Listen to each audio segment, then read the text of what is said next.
सातै प्रदेशका सातै खबरहरूको स्पेशल प्याकेज प्रदेश खबरमा स्वागत छ। म विनिता केसी।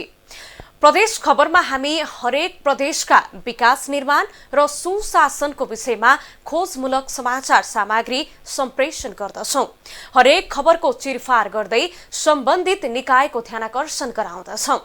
आजको प्रदेश खबर सुरु गरौं प्रदेश 1 बाट। तत्कालीन प्रधानमन्त्री गिरिजा प्रसाद कोइराला नेतृत्वको सरकारको आग्रहपछि सन् 1992 मा शरणार्थीहरूका लागि संयुक्त राष्ट्र संघीय उच्च आयुक्तको कार्यालयले UNHCRले छापामा कार्यालय स्थापना गर्यो। यो कार्यालय अहिले बन्द भएको छ भने 2018 देखि तेस्रो देश पुनर्स्थापना गर्ने कार्यक्रम समेत बन्द भइसकेको छ। शरणार्थीहरू अझै पनि धेरै पुनर्वासको आशामा छन् भने धेरै परिवारसँगको बिछोडको पीडा खेप्न बाध्य छन्।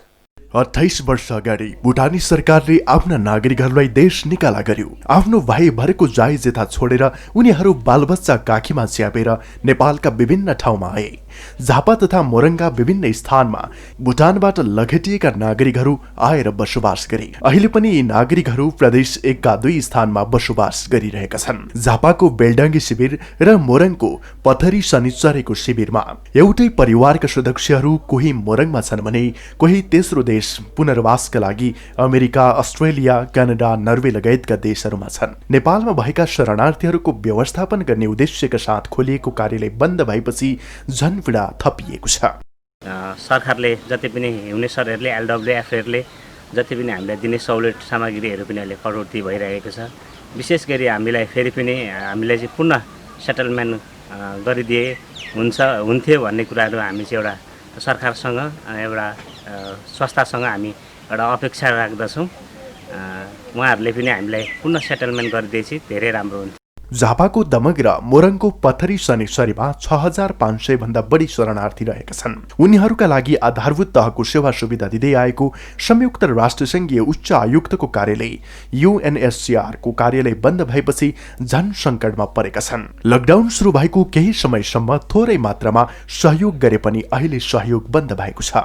अहिले बिहान बेलुका छाक टार्ने समस्या भएको छ उनीहरूलाई। अर्को कुरो, नेपालमै बस्नका लागि स्थानीयकरण बनाएर त्यसका चाहिँ नेपालको नागरिकता दिएर चाहिँ राखिदिए हुन्छ भन्ने कुराहरू हाम्रो चाहिँ अनुरोध पनि र अहिलेको सोच र विचार चाहिँ यस्तै छ। अहिलेको सोच हाम्रो विचार धेरै कमाउनको लागि वैदेशिक रोजगारी तथा जागिर खानको लागि कागजात नै नभएका कारण उनीहरू थप समस्यामा परेका छन्। उनीहरूसँग शरणार्थीको परिचय पत्र बाहेक अरू कुनै पनि कागजात छैन। पथरी शनिचरीमा बस्ने 462 जनाले भने अझै कार्ड समेत पाएका छैनन्। 17 भरि सेवा सुविधा बाँच्ने उपाय राम्रोसँग गरेको हो र त्यसपछि चाहिँ एकदमै युएनले कटौती गरेर युएन पनि लगभग दमक अफिसबाट काठमाडौँ अफिस सरिसक्यो र 3 वर्षदेखि यता चाहिँ दिने कुरामा केही पनि दिएको छ। दात्री निकायले दिँदै आएको खाद्यान्न लगायतका सहयोगहरू रोकिएपछि उनीहरूको दैनिकी समेत चलाउन समस्या भएको छ। भुटानसँग 15 पटक वार्ता भए पनि उसले सक्रियता नदेखाउँदा शरणार्थीहरूले दुःख पाएका छन्। अब लागौं प्रदेश 2 को खबरतर्फ। पछिल्लो समय तराईमा चिसो निकै बढेको छ। चिसो बढेसँगै विशेष गरी अशक्त विपन्नहरूको दैनिकी कष्टकर बनेको छ। न्यानो नाना र पोसिलो खानाको अभावमा तराईका विभिन्न अशक्तहरूको दैनिकी कष्टकर बन्दै गएको छ। केही दिन यता बढेको शीतलहरले प्रदेश 2 का पर्सा, बारा, रौतहटको जनजीवन थप प्रभावित बनेको हो। हुसुसँगै चलेको शीतलहरले पर्साका मानिसहरूलाई हिँडडुल गर्न समस्या भएको छ। बाक्लो हुसु लागेपछि सवारी साधन चलाउन चालकलाई समेत समस्या भएको छ। मानिसहरू शीतलहर चलेका बेलामा जाडोबाट बच्नका लागि आगो बालेर ताप्ने गरेका छन्। चिसोका कारण हिँडडुल गर्न समेत अप्ठ्यारो भइरहेकाले घरबाट समेत निस्कन सर्वसाधारणलाई मुस्किल छ। चिसोले सम्पन्न भन्दा विपन्न र अशक्त बढी प्रभावित भएका छन्। अति विपन्न समुदायलाई आर्थिक अभावका कारण महामारीको रूपमा रहेको चिसोबाट बच्न धानको पराल तथा उखुको पराल बालेर आगो ताप्नुपर्ने बाध्यता छ। चिसो र शीतलहरका कारण दम, रुगाखोकी, डायरिया, निमोनिया, ज्वरो लगायतका बिरामीहरू समेत बढ्न थालेका छन्। स्थिति जाडो धेरै छ। त्यस कारणले गर्दा दमको बिरामी बच्चाहरू गुल डाइरिया भयो त्यस्तो पेसेन्टहरू अहिले हस्पिटलमा धेरै बढिसकेको छ। स्थानीय तहले त्यसको केही हेल्प गरिदिनु पर्यो। चिसोले विशेष गरी बालबालिका, रोगी र वृद्धलाई बढी असर गर्ने हुनाले शरीरलाई न्यानो बनाइ राख्न आगो ताप्न र तातो पानी खानुपर्ने चिकित्सकहरूको सुझाव छ।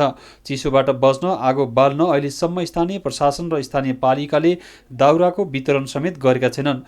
जाडो छल्न स्थानीय तहले कुनै व्यवस्था नगरेपछि स्थानीयले आफै जोहो गरिरहेका छन्। जाडो बढेकाले तुरुन्त दाउराको अभावमा दैनिकी गुजार्न समेत स्थानीयलाई सकस भएको छ।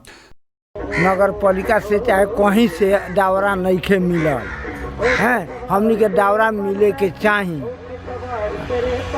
कोनो उपलब्ध नहीं खे भई हैं, जाड़ कटावे खातिर हमनी के चाही। बाक्लो हुस्सुसँगै परेको शीतलहरका कारण प्रदेश 2 का अधिकांश जिल्लाको दैनिकी कष्टकर भएको छ।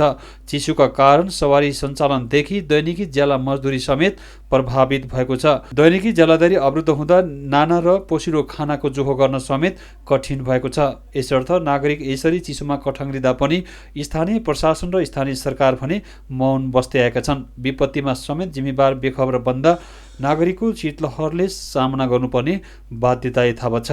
टिभी टुडे, एचडी टेलिभिजन, प्रदेश 2 ब्युरोको सहयोगमा पर्सा सहकर्मी पवन यादवको रिपोर्ट। अब लागौं बागमती प्रदेशको खबरतर्फ।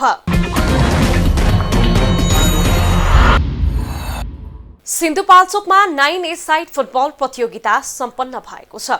मफसलमा खेल क्षेत्रको प्रवर्धन गर्न भन्दै सिन्धुपाल्चोकमा फुटबल प्रतियोगिताको आयोजना गरिएको हो। 9A साइड कोमलमाया खड्क बस्नेत स्मृति कप फुटबल प्रतियोगिताको आयोजना गर्दै फुटबल प्रतियोगिताको आयोजना भएको हो। दुर्गम क्षेत्रमा खेल क्षेत्रको विकास गर्न भन्दै कोमलमाया खड्क स्मृति कप समापन गरिएको छ।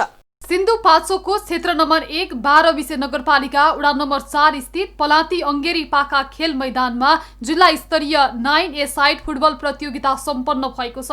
नेपाली कांग्रेस खेलकुद विभागको आयोजनामा 9A साइड कोमलमाया खड्ग बस्नेत स्मृति कप फुटबल प्रतियोगिताको आयोजना गरिएको हो।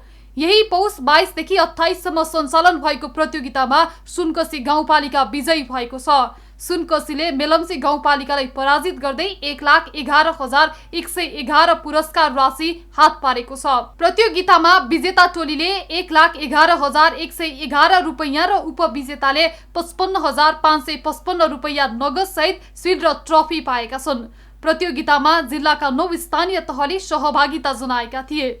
दुर्गम क्षेत्रमा आयोजित खेल प्रतियोगिताले खेल क्षेत्रको प्रवर्धनमा योगदान गरेको छ। खेल क्षेत्रलाई उच्च प्राथमिकता दिँदै खेलको विकासमा सबैको योगदानको खाँचो छ। खेलकुदमा मैले पनि यहाँ त्यति राम्रो फुटबल खेल देखेँ। मैले जित्ने प्रथम टीमलाई हार्दिक बधाई दिन चाहन्छु। प्रथम हुन नसकेकाहरूलाई पनि भोलिका दिनमा हुनेछ भनेर शुभकामना दिन चाहन्छु। भोलि बदलका साथ मेरो गर्नु भने भोलि जित्नु हुनेछ भन्ने आशा छ मलाई। आयोजकले धावक वैकुण्ठ भानन्दरलाई पनि रु 50,000 सम्मान समेत गरेको छ। पूर्व मन्त्री मोहन बहादुर बस्नेतको विशेष पहलमा खेलको आयोजना गरिएको हो। स्थानीय खेलाडीलाई प्रवर्धन गर्न खेलको आयोजना भएको हो। कार्यक्रममा खेल क्षेत्रको विकास गर्न राज्यले विशेष ध्यान दिनुपर्ने सुझाव छ। खेलकुदको बारेमा देशमा सरकार जो आए पनि जुन पार्टीको सरकारले खास महत्त्व दिएन र अहिले मलाई मेरो पार्टीले खेलकुद विभाग प्रमुख मनोनयन गरेको छ।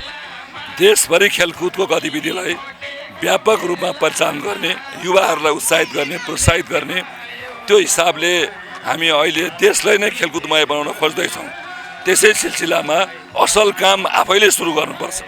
अनि एउटा उपलक्ष्य जे भए पनि मैले मेरो स्वर्गीय पिता माताको नाउँमा मेरो सम्पूर्ण परिवार हामी 5 बहिनीहरू 5 दाजुभाइ हामी मिलेर यसको व्यवस्थापन हामीले गर्यौं र यो कार्यक्रममा सबै क्षेत्रको सहभागिता रह्यो। एक साता जारी खेलकुद प्रतियोगितामा सिन्धुपाल्चोकका 9 स्थानीय तहले भाग लिएका थिए। ठूलो राशिको खेलकुदको आयोजना गरी दुर्गममा खेलको प्रवर्धन गर्ने प्रयास गरिएको छ। सिन्धुपाल्चोकमा आयोजित फुटबल कपले खेलाडी थप निखार्न योगदान गरेको बताइएको छ। यस्तै फुटबल प्रतियोगिता ठाउँ ठाउँमा भयो भने खेलाडीहरूलाई पनि धेरै सपोर्ट मिल्न जान्छ। त्यस्तै खेल गाउँका खेलाडीहरूलाई पनि आफ्नो प्रतिभा देखाउन धेरै सपोर्ट मिल्छ। त्यो खेलाडीहरूको पनि कला निकालेर बाहिर आउँछ। नेपालमा लामो समयदेखि खेलकुद क्षेत्रमा राज्यले नीति र योजना बनाएको छ। बनेका नीति र योजनाको प्रभावकारी कार्यान्वयनको अभावमा नेपाली खेल क्षेत्र सुगमबाट दुर्गम अझै पुग्न सकेको छैन।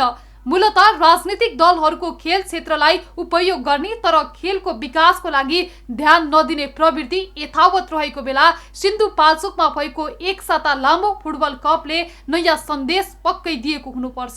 TV today SD television Bagmati प्रदेश ब्युरोको सहयोगमा क्यामेरा पर्सन जयकृष्ण जोशीको साथमा विनिता केसी, काठमाडौँ। अब लागौं गण्डकी प्रदेशको खबरतर्फ। सबै नेपालीलाई राष्ट्रिय परिचय पत्र प्रबन्ध गर्ने अभियान पोखरामा पनि सुरु भएको छ। हरेक नागरिकको व्यक्तिगत विवरणको अभिलेखीकरण गर्न भन्दै पोखरामा पनि राष्ट्रिय परिचय पत्रको सुरुवाती भएको हो। संघीय सरकारको योजना अनुसार पोखरा महानगरपालिकामा पनि राष्ट्रिय परिचय पत्र विवरणको दर्ता कार्य अभियानको सुरुवाती गरिएको हो। संघीय सरकारको हरेक नेपाली नागरिकलाई राष्ट्रिय परिचय पत्र वितरण गर्ने कार्यक्रम पोखरामा पनि सुरु भएको छ। पोखरा महानगरपालिकाले पनि राष्ट्रिय परिचय पत्रको लागि आवश्यक विवरण संकलन सुरु गरेको हो। राष्ट्रिय परिचय पत्रका लागि सरकारले अन्य जिल्लामा पनि अभियान सुरु गरेको छ। यस्तै पोखरा महानगरपालिकामा पनि परिचय पत्र दर्ता विवरण सुरु गरिएको हो। राष्ट्रिय परिचय पत्र विवरण दर्ताका लागि नागरिकता, विवाह दर्ताको प्रमाणपत्र, पासपोर्ट, बसाई सराईको प्रमाणपत्र लगायतका आवश्यक कागजातको आधारमा राष्ट्रिय परिचय पत्र बनाइन्छ।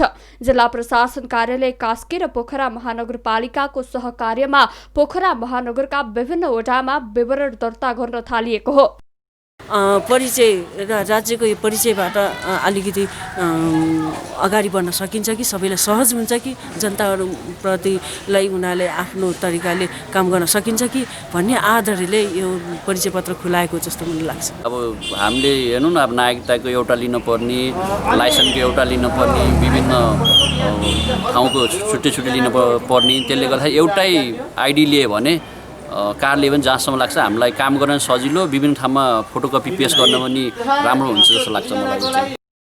विश्वभर राष्ट्रिय परिचय पत्रको अभ्यास भए पनि नेपालमा सरकारले बल्ल यो अभियान सुरु गरेको छ। राष्ट्रिय परिचय पत्रले व्यक्तिगत विवरणको ठोस र वैज्ञानिक तथ्याङ्क राख्न सघाउँछ। नेपाली नागरिकता, लाइसेन्स लगायतका नेपाली परिचय खुल्ने कागजपत्रको विवरणको आधारमा एउटै परिचय पत्र बन्ने भएकोले व्यवस्थित हुने विश्वास गरिएको छ। अहिले विशेष गरी नयाँ सुरुवातको रूपमा अहिले यो राष्ट्रिय परिचय पत्र वितरण निरन्तर रूपमा अहिले चलिरहेको छ। विशेष गरी यो राष्ट्रिय परिचय पत्रको वितरण भन्नाले के छ भन्दाखेरि यहाँ हामी कहाँ अहिले धेरै चिजहरू बोक्नुपर्ने, जस्तो के अरे चेकबुक बोक्नुपर्ने, अनि लाइसेन्स बोक्नुपर्ने, अनि त्यहाँबाट रासन कार्डको बोक्नुपर्ने, यी विभिन्न लगायतका यी चिजहरू छन्। त्यसलाई एकमुष्ट गर्नका लागि यो राष्ट्रिय परिचय पत्रको अभियान आएको हो। सरकारले 3 वर्षभित्र सम्पूर्ण नेपालीलाई राष्ट्रिय परिचय पत्र वितरण गर्ने लक्ष्य लिएको छ। सरकारी योजना अनुसार पोखरा महानगरपालिकामा अभियान चलाइएको छ। अभियान सञ्चालनपछि नागरिकले राष्ट्रिय परिचय बनाउन थालेका हुन्। राष्ट्रिय परिचय पत्रको लागि अभिलेखीकरण गर्न थालिएको छ। राष्ट्रिय परिचय पत्र बन्न लागेकोले सत्य तथ्य व्यक्तिगत विवरण उपलब्ध गराएर परिचय पत्र बनाउन जरुरी छ। यसका लागि सरकारले सही विवरणको आधारमा अध्यावधिक गरी राष्ट्रिय परिचय पत्र बनाउनु पर्छ। तथ्याङ्कीय त्रुटिले विवरण गलत भएका नजिरहरू भएकोले तथ्याङ्कमा राज्य स्तरबाट सजगता अपनाउन जरुरी छ। TV today SD television Gandaki प्रदेश ब्युरोको सहयोगमा कास्की सहकर्मी अनिता घिमिरेको रिपोर्ट। अब लागौं लुम्बिनी प्रदेशको खबरतर्फ।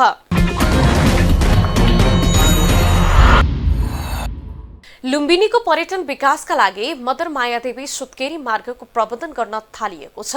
भगवान गौतम बुद्धको जन्मस्थल लुम्बिनीसँग जोडिएका तिलौराकोटसम्मका ऐतिहासिक गन्तव्यहरू जोडेर मार्गको प्रबन्धन थालिएको हो। सम्पदा सम्बन्धी काम गर्ने अन्तर्राष्ट्रिय निकाय सहित परामर्शदाताहरूले नयाँ गन्तव्यको प्रबन्धन गर्न थालेका हुन्।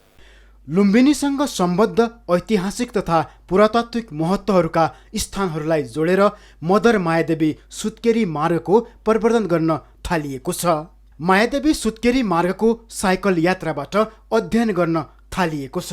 बुद्धको जन्मस्थल लुम्बिनीबाट पडरिया हुँदै मनौरी, शिवलवा, बिजुवा, सिसहनिया, दोहनी, निग्लिहवा हुँदै शाक्य वंशीय राजधानी तिलौराकोटसम्म अध्ययन गरिएको छ। विश्व ब्याङ्कको सहयोगमा मायादेवी सुत्केरी भएर पहिलो पटक दरबार फर्केको बाटोलाई मायादेवी ट्रेलका रूपमा विकास गर्न थालिएको हो। Very beautiful through small villages, through the fields, through forests, and I must say we enjoyed it so much. So we will now try to develop this a little bit more with the help of local people. Cycle यात्राबाट मायादेवी सुत्केरी भएर हिँडेको मार्गलाई जोडेर नयाँ मार्गको प्रवर्धन गर्न थालिएको हो। मायादेवी सुत्केरी भई शिशु बालकलाई लिएर राजमहल फर्केको बाटोलाई नयाँ ट्रेल बनाउन थालिएको हो। राजकुमार सिद्धार्थ लुम्बिनीको पिपल वृक्षमुनि जन्मेपछि गाउँको बाटो हुँदै राजदरबार तिलौराकोट भित्र्याएको थियो। एउटै खाले पर्यटन प्रोडक्ट रहेको अवस्थामा नयाँ ट्रेलको विकासले त्यसमा विविधता ल्याउने अपेक्षा गरिएको छ। मायादेवी सुत्केरी मार्गको प्रवर्धन हुन सकेमा विश्वभरका लाखौं पर्यटकले अवलोकन भ्रमण गर्ने अपेक्षा पनि गरिएको छ। मायादेवीले चाहिँ यसरी बुद्ध जस्तो भगवानलाई चाहिँ जन्माएर चाहिँ हिँड्नु भएको रुटमा उनीहरू आउँछन् र त्यो आउनको लागि अब सरकारी गैर सरकारी नेपाल टुरिज्म बोर्ड हामी सबै मिलेर काम गर्नुपर्छ। पछिल्लो समय युनेस्कोले लुम्बिनीसँग जोडिएका पुरातात्विक सम्पदाहरूको थप प्रवर्धन गर्न थालेको छ। विश्व ब्याङ्कको आर्थिक सहयोगमा मायादेवी सुत्केरी मार्गको प्रवर्धन गर्न थालिएको हो। मायादेवी सुत्केरी मार्गको अध्ययन भए पनि यसको आवश्यक प्रवर्धनात्मक काम हुन सकेको थिएन। युनेस्कोको पहलले लुम्बिनीमा पर्यटनको विविधीकरण गर्ने समेत अपेक्षा गरिएको छ। TV today SD television Lumbini प्रदेश ब्युरोको सहयोगमा कपिल वस्तु सहकर्मी अनिल कुमार मालीको रिपोर्ट। अब लागौं कर्णाली प्रदेशको खबरतर्फ।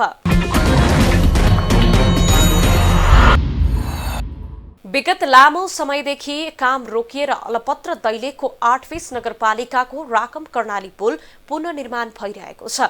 दैलेखको 8 नगरपालिका तथा अछामको पञ्चल देवल विनायक नगरपालिका जोड्ने कर्णाली नदीमा बन्दै गरेको पुल निर्माणको काम छाडेर ठेकेदार फरार भएपछि उक्त पुल निर्माणको काम अधुरो भएको थियो। पुल निर्माणका सामग्री र मेसिनहरू सहित छाडेर ठेकेदार भागेपछि उक्त पुल निर्माणको काम सुरुवातको चरणमै रोकिएको थियो। दैलेखको 8 कोट र अछामको पञ्चदेव जोड्ने कर्णाली माथिको पुल निर्माण पुनः सुरु भएको छ। प्राविधिक कारण देखाउँदै निर्माणाधीन पुल छोडेर निर्माण कम्पनी भागेको थियो। लामो समय पुल अलपत्र हुँदा स्थानीयलाई आउजाउमा समस्या हुँदै आएको छ। तर लामो समयपछि निर्माण कम्पनीले पुनः निर्माण थालेपछि स्थानीयलाई नदी वारपार गर्न अब धेरै दिन कुर्नु नपर्ने भएको छ। पुल भयो भने धेरै सहज हुन्छ। वर्षामा अलिकति गाह्रो महसुस हुन्थ्यो, हिँडुल गर्न सक्थे, घर बनाउनलाई हर कुराहरूमा धेरै कुराहरूमा सहज हुन्छ। अब हामीले अब नाबाट आउनु हाम्रो पारी बस्नुपर्ने थियो, सब राम्रो थियो। अहिले हामी गाडी आउने हामीलाई खुसी छ सर, राम्रो छ सबलाई धन्यवाद, हामी सब खुसी छु सर।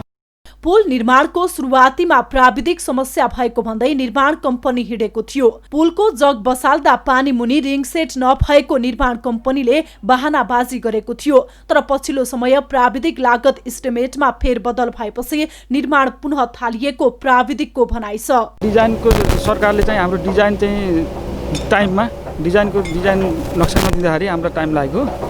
हाम्रो डिजाइन बोल्दा नक्सा पायौँ, यहाँ आएर काम रफ्तारमा भइरहेछ। लामो समय कर्णाली नदीमाथिको पुल अलपत्र हुँदा कसैले चासो दिएका थिएनन्। स्थानीय प्रदेश र संघीय सरकार समेत बेखबर बन्दै गएका थिए। तर पछिल्लो समय स्थानीयले पुल निर्माण गर्न दबाब दिएपछि आगामी 2 वर्षभित्र पुल हस्तान्तरण हुने भएको छ।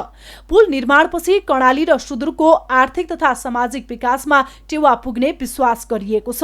अबको हाम्रो यो 2 वर्षभित्र भन्दा हाम्रो कार्यकालमा हामीले यो पुल सम्पन्न गर्ने योजनामा छौँ। यो पुल सम्पन्न भयो भने यसलाई यति मात्र होइन, यो पुलमा हाम्रो हुम्ला मुगुतिर जाने यो बाटोको बीच बाटोमा पर्ने पुल भएकोले हाम्रो सुदूरपश्चिम प्रदेशसँग पनि यसले जोड्ने कुरा भएकाले प्राविधिक कारणको बहानाबाजी गरेर लामो समय निर्माण कम्पनी भागेको थियो। तर स्थानीयको पहलले पुनः पुल निर्माण गर्न कम्पनी राजी भएको छ।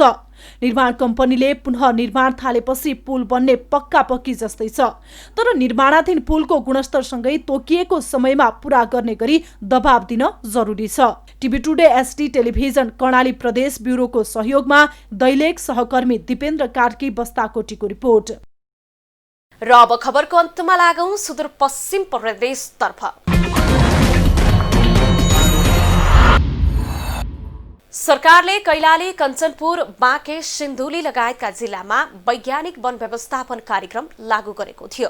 तर वैज्ञानिक वन व्यवस्थापनका नाउँमा व्यापक फडानी भएपछि सरकारले कार्यक्रम समेत खारेज गरेको छ। सामुदायिक वन क्षेत्रमा काठ दाउरा लगायतका वन पैदावार निकासीमा प्रतिबन्ध लगाएपछि यति बेला स्थानीय उपभोक्ता मर्कामा परेका छन्। दिगो र व्यवस्थित वन विकासको नाउँमा सरकारले वैज्ञानिक वन व्यवस्थापन कार्यक्रम लागू गर्यो। तर वैज्ञानिक वन व्यवस्थापनका नाउँमा चरम बदमासी भएपछि कार्यक्रमको चौतर्फी विरोध मात्रै भएन, गत जेठ 15 गते काठ दाउरा समेत बिक्री वितरणमा रोक लगाइएको छ। कञ्चनपुरकै हकमा पनि 12वटा सामुदायिक वनहरूले वैज्ञानिक वन व्यवस्थापन कार्यक्रमको अनुमति पाएका थिए। ती सामुदायिक वनमध्ये 8वटामा मात्रै कार्यक्रम लागू भएको थियो। तर सरकारले वैज्ञानिक वन व्यवस्थापन कार्यक्रम लागू नभएका अन्य सामुदायिक वनमा पनि प्रतिबन्ध लगाएको छ। वैज्ञानिक वन व्यवस्थापन कार्यक्रम कार्यान्वयन नभएका सामुदायिक वनमा पनि सरकारले रोक लगाउँदा स्थानीय उपभोक्ता वन पैदावार उपभोग गर्नबाट वञ्चित भएका छन्। ल ठिक छ, वैज्ञानिक वनले त काठहरू काटियो, अनियमितता गर्यो भने त्यसलाई नियमपूर्वक अनुसन्धान गरेर छानबिन गरेर र दोषीलाई कारबाही गर्नुपर्ने थियो। र यसलाई कारबाहीको सिलसिला छ भन्दा हामीलाई 8-9 महिनासम्म अहिलेसम्म यस्तै राखिएको अवस्था छ, अन्यलतामा राखिएको अवस्था छ भने साधारण सामुदायिक वनहरू पनि अहिले मार्कामा परिरहेका छन्। वन फडानी भएको भनी सरकारले प्रतिबन्ध लगाएको भन्दै सरकारको पनि विरोध भएको थियो। कञ्चनपुरका कार्यक्रम लागू नभएका सामुदायिक वनमा पनि प्रतिबन्ध लगाइएको प्रति प्रदेश सरकारले समेत आपत्ति जनाएको थियो। संघीय सरकारको निर्णयप्रति सुदूरपश्चिम प्रदेश सरकार मार्फत गएको कार्तिक महिनामा प्रधानमन्त्रीलाई ज्ञापन पत्र समेत बुझाएका थिए। यसरी केन्द्र सरकारले मनपरी ढङ्गले वनमाथि प्रतिबन्ध लगाउनु गलत भएको प्रदेश सरकारको भनाइ छ। विगतमा नेपाल सरकारले बनाएको कानुन, विगतमा भएका काम कारबाहीहरू, उनका नियमावली भित्र नै काम भइरहेको छ भने त्यसलाई यदि भएको छैन भने त्यसलाई अनुगमन गर्ने कुरा, निगरानी गर्ने कुरा, गलत भएको छ भने त्यसलाई कारबाही गर्ने कुरा, यो कुरामा कुनै पनि अरू चिज गर्नुपर्छ भन्ने छैन। यो गर्नु नै पर्छ, किनभने वनको नाउँमा जसरी जुन प्रकारको स्थिति देखिरहेको छ त्यसलाई हामीले रोक्नु नै पर्छ। मन्त्री परिषदले गरेको निर्णय अनुसार सामुदायिक वनहरूमाथिको प्रतिबन्धले वनको संरक्षण गर्ने उपभोक्ता मारमा मात्रै परेका छैनन्, वनमाथिको अधिकारमाथि समेत प्रतिबन्ध लागेको छ। वैज्ञानिक वन व्यवस्थापन कार्यक्रम लागू नभएका सामुदायिक वनमाथि पनि वन पैदावार निकासीमा रोक लगाउनु गलत भएको भन्दै स्थानीय आन्दोलित भएका छन्। निर्णयले नेपालभरका सामुदायिक वनहरूमा र अन्य वनहरूमा जुन काठदाउरा सङ्कलनमा प्रतिबन्ध लगाएको थियो, त्यो प्रतिबन्धले प्रत्यक्ष वनसँग जोडिएका उपभोक्ताहरूको दैनिक जीवनयापनमा साह्रै समस्या भएको छ। र पटक हामीले नेपाल सरकारसँग ज्ञापन पत्र मार्फत, ध्यानाकर्षण मार्फत, डेलिगेसन मार्फत वैज्ञानिक वन व्यवस्थापन कार्यक्रम 80 वर्षीय कार्ययोजना अन्तर्गतको हो। तर वैज्ञानिक वन व्यवस्थापनको नाउँमा चरम बदमासी भएको थियो। वनमाथि भएको बदमासीको स्थलगत अध्ययन संसदीय समितिले समेत गरेपछि कार्यक्रमबाट सरकार पछि हटेको हो। यद्यपि वन सम्बद्धहरू वैज्ञानिक वन व्यवस्थापनको विरोध गर्नु राजनीतिक प्रतिशोध भएको वन कर्मचारीहरूको प्रतिक्रिया छ। हामी वन प्राविधिकले भन्ने कुरो चाहिँ के हो भने यो बुढा पुराना रुख राख्यौँ भने चाहिँ यो वन राम्रो हुँदैन।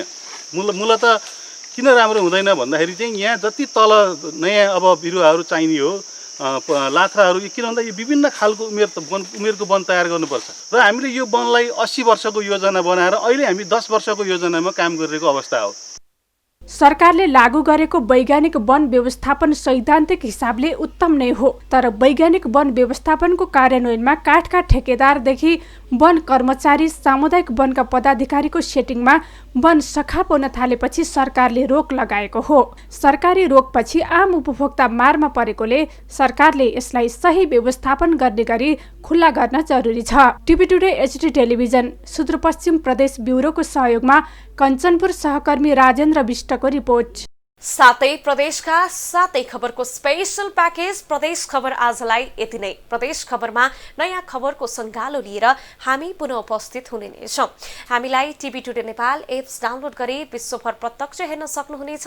साथै www.tvtodanews.com मा गई हेर्न पढ्न पनि सक्नुहुनेछ भने फेसबुक, युट्युब र ट्विटरमा समेत फलो गर्न सक्नुहुनेछ। विकास, निर्माण र जनसरोकारको विषयमा हाम्रो आवाज निरन्तर जारी छ। आजको प्रदेश खबरबाट म विनिता केसी लगायत हाम्रो टिमलाई बिदा दिनुहोस्। टिभी टुडे HD टेलिभिजन हेर्दै गर्नुहोला। नमस्कार।